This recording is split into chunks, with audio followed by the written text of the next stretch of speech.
And welcome to this special edition of Studio 5. This week we're headed to Hollywood. We're sitting down with Denzel Washington, Matthew McConaughey, and Zachary Levi. But first, we're counting down 5 new Christmas recordings you need to check out. Here are the first 2.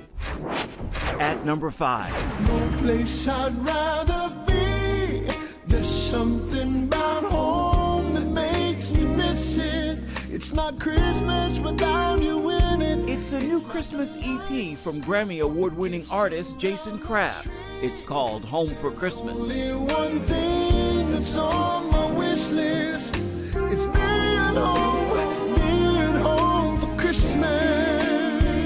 I've been listening to it and it's just such a sweet, smooth sound. What made you want to do this now? Well, you know, as you can tell, us just talking, I am a family dude. I love family. I love the feel of home. I love it more than anything in the world. My kids being home. I love it when they come in, you know, and they get excited. I see the excitement in their eyes. It's one of the most godly feeling things that I think you can experience. Got all I need, no place I'd rather be. At number 4.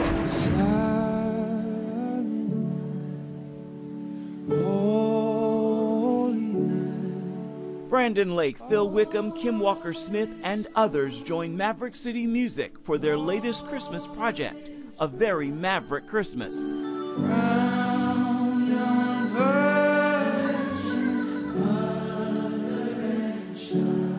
Do you approach singing Christmas music any different than you approach singing your worship? I'm gonna say a little bit yes. I think it's the same about the resurrection. I think there's like a different joy, I think, that comes from that. But singing Christmas music and remembering that God made this choice to send a Savior into the world in such a humble way, to me, it's just heartwarming. It's something that's a little more precious and delicate. And I think approaching the music, I approach it a little differently, if I'm completely honest. It's just like, man, why would you do this for us? But it's remembering that God loves us so much. And so begins our musical countdown this week. We'll get to the next in just a little bit. First up in our sit-down, Denzel Washington. He's directed a new movie in theaters Christmas Day. It's called A Journal for Jordan. We had the opportunity to speak with him, as well as the woman whose life it's based on. This American hero story takes us to Iraq in 2006, where a roadside bomb killed Army First Sergeant Charles Monroe King at 48, leaving his son Jordan without a father and his fiancée Dana Kennedy without the love of her life. Jordan is pensive. He's an old soul. Up until about 2 weeks ago, he literally had not told anyone in his school about this. This is the gift Jordan's dad left behind. It's the subject of his mom's Pulitzer Prize-winning book, A Journal for Jordan, first published in 2008, and now a movie. What's this? It's a journal, so you can write to your son. What do I write? Tell him who you are, what you believe in, and tell him you love him. With Michael B. Jordan in the leading role and Denzel Washington in the director's chair.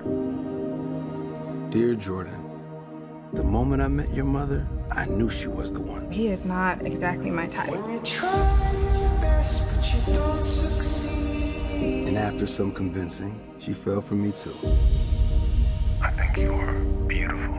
Denzel, when Dana was asked about trusting you with this story, she said there were at least 3 reasons, and in this order.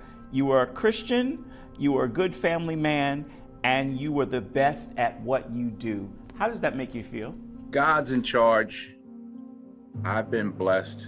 When you start there, then the sky's the limit. Were there daily devotions as part of this project? There were a couple of, not just devotionals, there's some pleas. What do we do now? But also, you know, there were great signs, subtle signs along the way. Like I remember, I would never oversleep. I'd always wake up, right? I just wake up, even no matter how much or how little sleep I got. you know, when you know where it comes from, there's a saying in boxing, what is a ton of confidence can be drowned by an ounce of doubt. But when God's in charge, you forget because you think you're in charge. So you're like, yeah, no, I'm gonna accomplish this by hard work. And then you look up, where am I? Yeah, you're by yourself.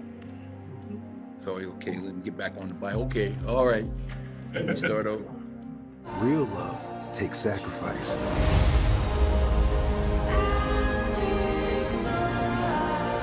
We can make this work.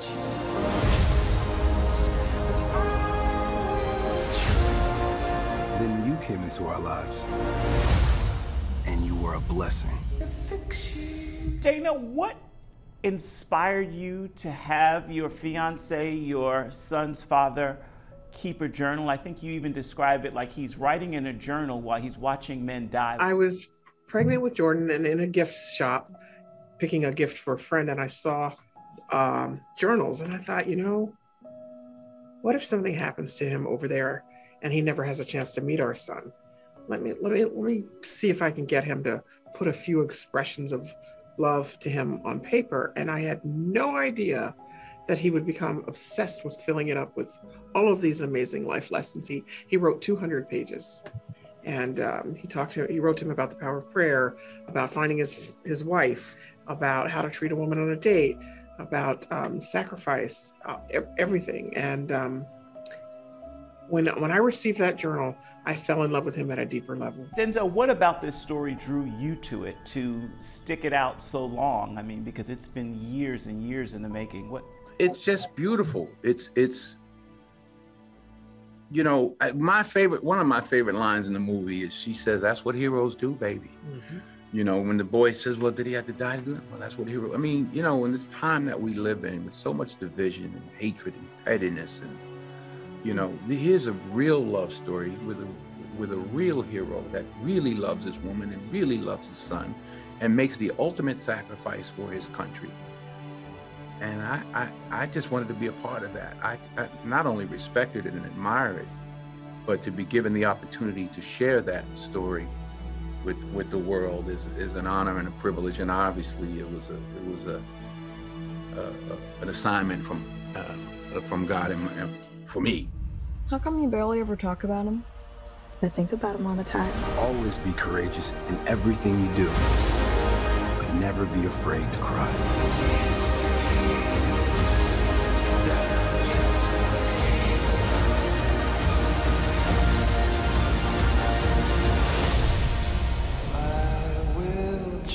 I pray I don't run out of time. I love you. A Journal for Jordan is in theaters Christmas Day. Trust me, you want to check it out. Still to come. You guys are going to have great chemistry. The stars of Sing 2. What's the blessing and what's the burden of doing a sequel to Sing? Take us behind the scenes of the sequel fans are singing praises about. Rise and shine, sweetheart!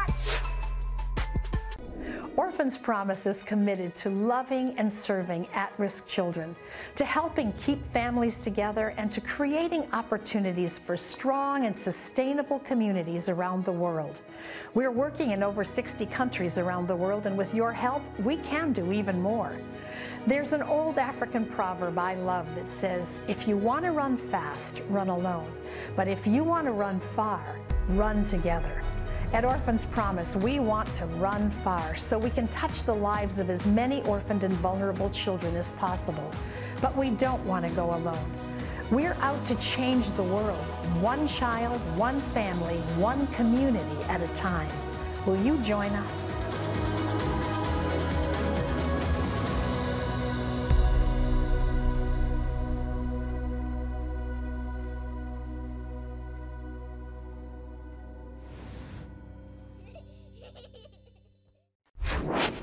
At number 3. I need a wonderful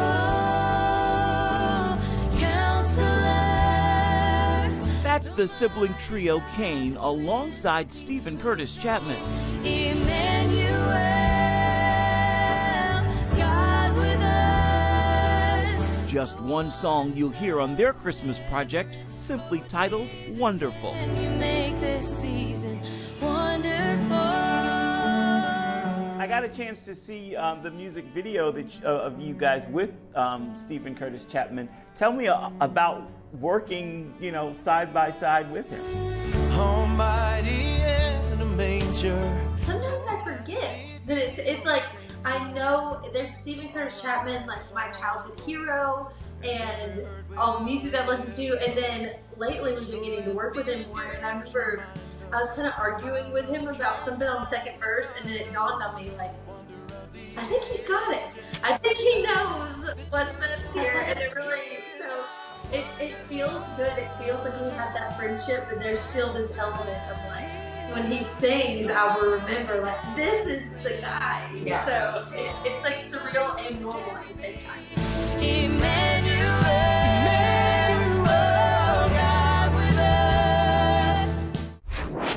us. At number 2. He left his home in heaven to make heaven my home. It's the unmistakable voice of Ann Wilson and her new holiday project, I Still Believe in Christmas. When it comes to Christmas music, artists sometimes shy away from diving into it for a while.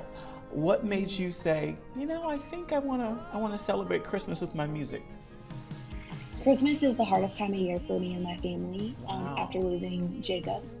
And I really have a heart for people who have walked through loss, even if it's not loss of a sibling, but just loss of any kind. And I know firsthand what it's like to lose a brother and have to go through all of these Christmas traditions without them, and how it is the most painful thing in the world that you can go through. And so I really wanted to create and write songs this Christmas that specifically were for people walking through loss, but also just in general for people that it's hard to find hope during Christmas time. And so the single, I Still Believe in Christmas, is really about finding hope in the gospel, and that we can find hope in the gospel no matter what time of year it is.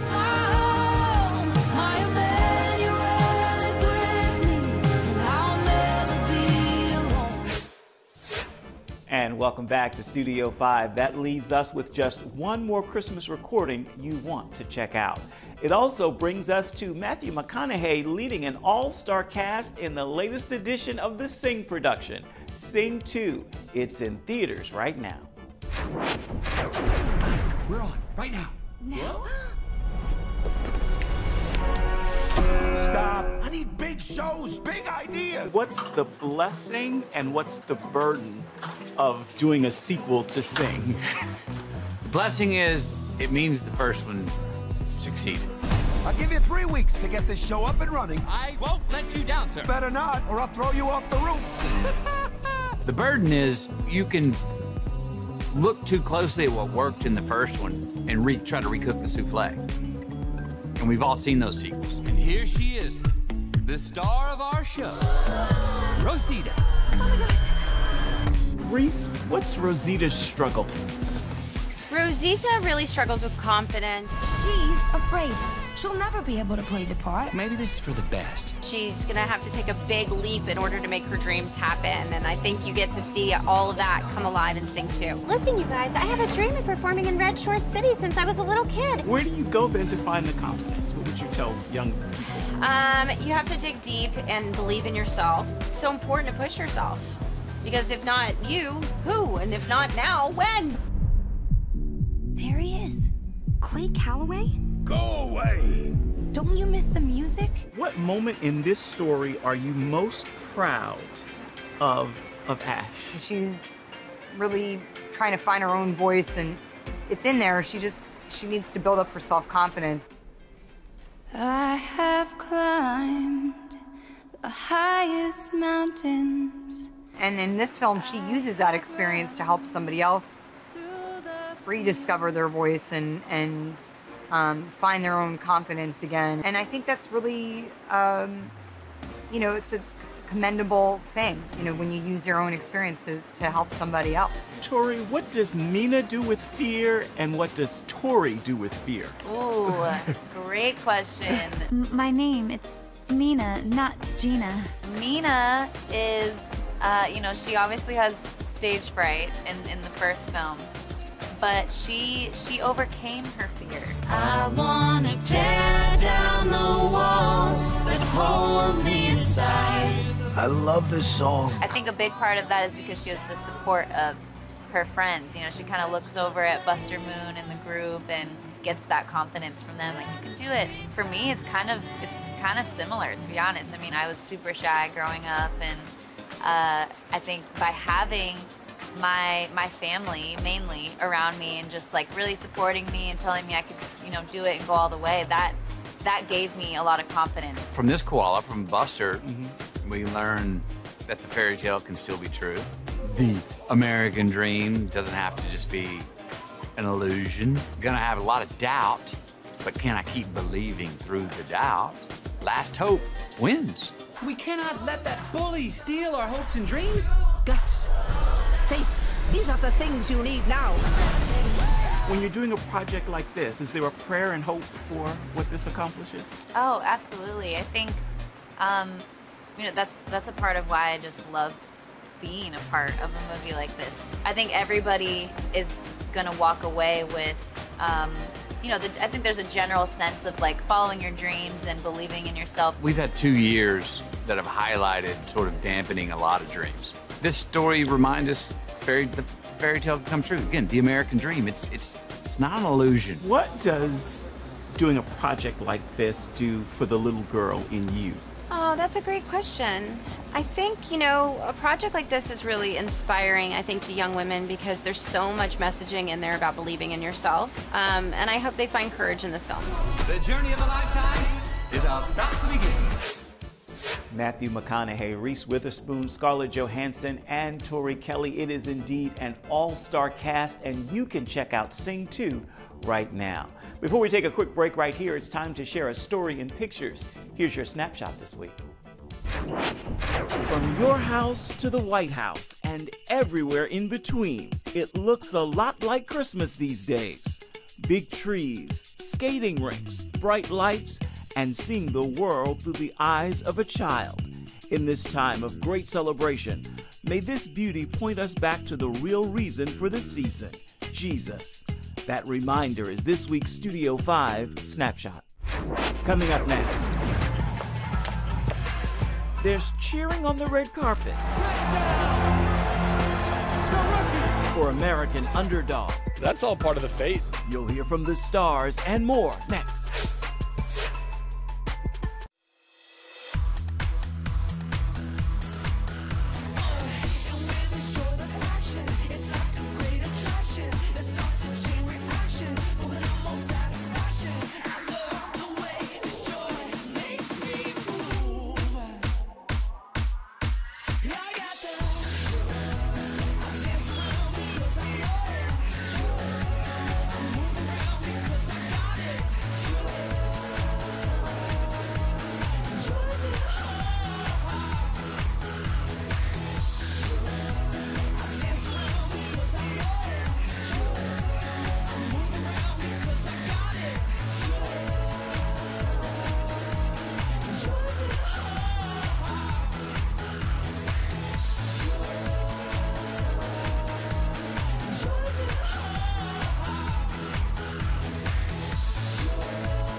And welcome back to Studio 5. Another film in theaters on Christmas Day is American Underdog.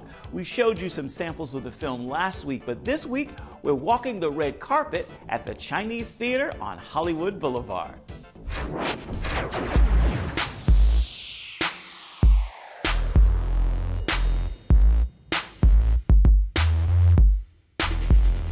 When was the moment that you knew you two shared a story that the world needed to hear?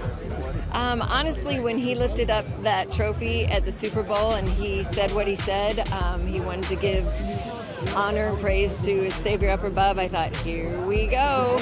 We did this. We did this together. I love you. I love you too. That point in my life, I thought, all right, now it's time to step up and to live it fully and no backing down. I mean, it really is one of the most incredible stories in American sports history. And you get back out there and you get this job done. Yes, sir. And coach, thank you. when that window of opportunity that God opens a door comes, and he just charged right through it. Touchdown! The rookie! Bam! And what a job by that young man there! He's the Super Bowl MVP, he's the MVP of the league, confetti's falling, and literally 5 years earlier, he had been stocking supermarket shelves on the night shift in Iowa for minimum wage, telling his coworkers, hey man, I'm gonna make it in football. They're like, yeah, right, dude. You think you could be that guy? Yeah, I do. What are you doing here? This movie, to me, has oftentimes made me stop and truly appreciate that part of the journey. Do you have an underdog story of your own? Yeah, I think you kind of write what you know. I bust tables for years. I worked at a car wash for 2 years when I was going to auditions here, like literally here, right around here. I don't know, aren't we all underdogs, in our own way, right? I mean, we're all trying to achieve something. What's Kevin's underdog story? Oh my God, what are you with the big questions here? We all have a destiny, we all have a calling in life, we all have a purpose. And that's what I connected with. And a guy that just believed in what he was destined to accomplish, what God was calling him to do, what his purpose was, what his dream was, and just never gave up on it. Destiny, it belongs to the underdogs. It's a story of not giving up and achieving the impossible with God. All things are possible. What do things like faith and scripture play in bringing you to this point from that point? Oh, I mean, there's no irony in that. Faith's been everything for me. My relationship with Jesus is everything about who I am, we as a couple, and it's about everything. It is everything that I do. I really feel that the Lord has given me these talents and abilities to proclaim His name. I'm just blessed to be here and blessed to be a part of this amazing cast. It continues to blow my mind, and it should. That tapestry should blow, the Matrix, God's Matrix should blow everybody's mind all the time, everywhere. And the movie is so full of hope and love and inspiration, and I just can't think of a better time of year. I can't wait for audiences to see it. It's a really good one. This is a story of hope, and it's a story that I think the world really needs right now. For me as a filmmaker, it's about the stories that I choose to tell, and I want them to be significant ones. And so if I can't make films that really inspire people when they come out of a theater and they watch it for the first time, it's not a movie worth making. I wanted to tell this story to say, you know what, if his dreams came true, maybe ours can too.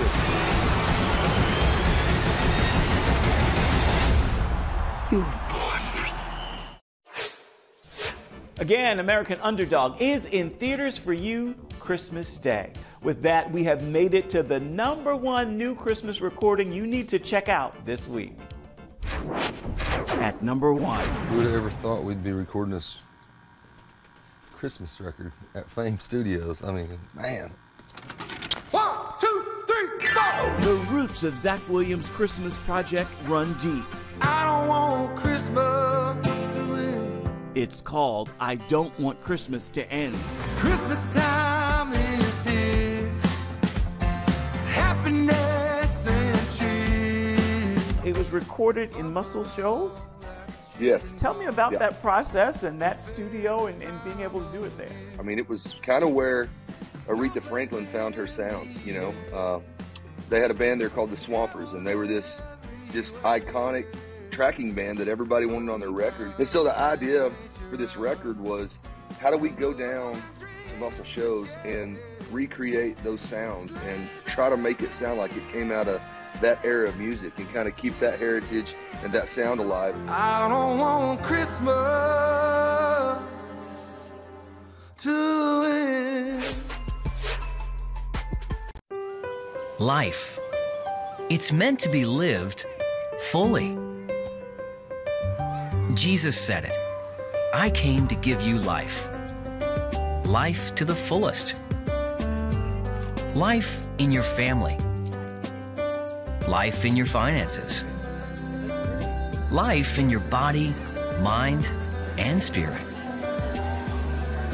Life in your everyday.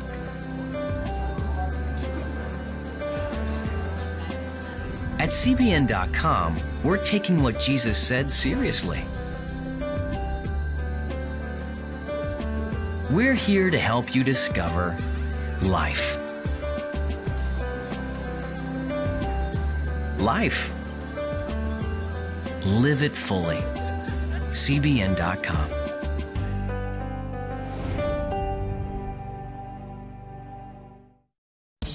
Introducing the CBN Bible from cbn.com. Now, an easier way to study the Bible and grow in your faith. Highlight your favorite verse. Read separate versions at a glance.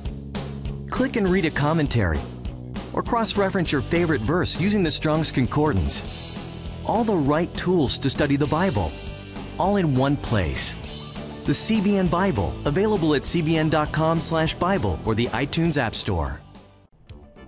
And welcome back to Studio 5. As you can imagine, this week's soundtrack is, of course, Christmas music. Take a listen.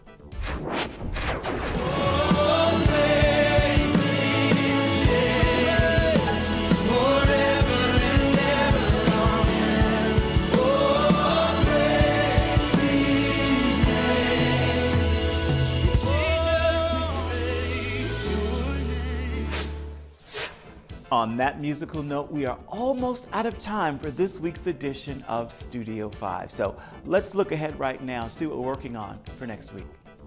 Right by Marcus, here and then goes. Going behind the scenes of the film National Champions. So I'm personally asking all players in Monday's national title game to join me in this boycott to demand that the NCAA will recognize players as paid employees and not student athletes. For a dramatic look at the issue of paying college athletes. As an artist, you know, anything I've done, I've always aimed to be a part of art that speaks to life and that speaks to society. And you know, anytime you can do that through art, it's a beautiful thing. You know, I don't claim to be a politician or an activist or anything like that, but you know, I like to make, you know, stories about, you know, important subjects that speak to the world and speak to the people and the times we're living in. What happens to all of the other sports that are not men's football and basketball when they start paying you? And we hope you'll join us for that story and so much more come next week. As for this week's show, we're going to give the final word to Terry Crews as he walks the red carpet at American Underdog. We literally came out here, didn't know anybody. Two kids. Yeah, with 2 kids. We stayed in a little rental, like a quick hotel rental, didn't know anything, didn't know anybody, went broke. My first job here in LA was sweeping floors in a factory. And to go all the way, and now I'm looking down the street is my star on the Walk of Fame. I'm gonna try to tell you, that's the underdog story. And I feel grateful, I feel blessed, and I know God did it. Thank you, Terry Crews and family. That is a great final word for this edition of Studio 5 and this week's look at uplifting entertainment. Until next time, make time to uplift someone around you, and then please come on back and see where Studio 5 takes you next week. Merry Christmas. We'll look forward to seeing you next time.